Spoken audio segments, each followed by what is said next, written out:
ನಾಳೆಲ್ಲ cancel ಮಾಡಿಸಿ ಎಲ್ಲ ನೋಡ್ರಿ, ನಾವು ಹೇಳೋದು ನಾವು ಜನರನ್ನ ಸಶಕ್ತೀಕರಣಗೊಳಿಸೋದು.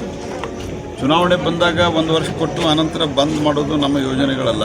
ನಮ್ಮ ಯೋಜನೆಗಳು ಜನರನ್ನ ಶಕ್ತ ಅವ್ರ ಸ್ವಂತ ಕಾಲ ಮೇಲೆ ನಿಲ್ಲುವಂಗೆ ಏನು ವ್ಯವಸ್ಥೆ ಮಾಡೋದು, ಅದಕ್ಕೇನು ಪೂರಕವಾದಂತಹ ವ್ಯವಸ್ಥೆ, ಆರ್ಥಿಕವಾಗಿರ್ಬೋದು, ಅವರಿಗೆ ಸ್ವಉದ್ಯೋಗ ಮಾಡಲಿಕ್ಕೆ ಇರ್ಬೋದು, ಕೆಲಸ ಇರಬಹುದು, ಆನಂತರ ಅವರಿಗೆ ಸ್ವಂತ ಮನೆ ಇರಬಹುದು, ಪ್ರಧಾನಮಂತ್ರಿ ಆವಾಸ್ ಯೋಜನೆ ಒಳಗೆ ಅವ್ರ ಮನೆ ತನಕ ನಳದ ಮೂಲಕ ಕುಡಿಯುವ ನೀರು ಇರ್ಬೋದು, ಅವರ ಆರೋಗ್ಯಕ್ಕೆ ಆಯುಷ್ಮಾನ್ ಭಾರತ ಕಾರ್ಡ್ ಇರ್ಬೋದು, ಇವೆಲ್ಲ ಸಹಿತ ಇದರ ಮೂಲಕ ಅವ್ರನ್ನ ಸ್ವಾವಲಂಬಿ ಮಾಡೋದು, ಅವ್ರ ಸ್ವಂತ ಕಾಲ ಮೇಲೆ ನಿಲ್ಲಬೇಕು. ಆ ರೀತಿ ವ್ಯವಸ್ಥೆ ಮಾಡೋದು BJP ಧೋರಣೆ. ಅದು ಇನ್ನೂ ಹೆಚ್ಚು ಬಲಗೊಳಿಸ್ತೀವಿ.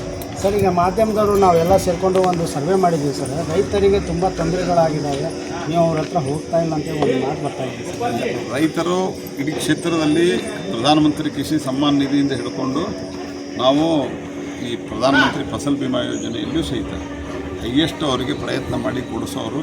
ಯಾವುದೇ ರೈತರ ಸಮಸ್ಯೆ ಬಂದರೆ ನನ್ನ ಹತ್ರನೇ ಬರ್ತಾರೆ. ನಾವು ಅನೇಕ ದೊಡ್ಡ ಪ್ರಮಾಣದಲ್ಲಿ ಫಸಲ್ ಬಿಮಾ ಯೋಜನೆ ನಮ್ಮ ಕ್ಷೇತ್ರಕ್ಕೆ ಬಂದಿದೆ.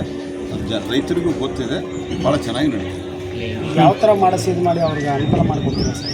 ಮುಂದೂ ಸಹಿತ ಫಸಲ್ ಬಿಮಾ ಯೋಜನೆ ಇನ್ನೂ ಸರಳೀಕರಣಗೊಳಿಸ್ತಾ ಇದ್ದೇವೆ.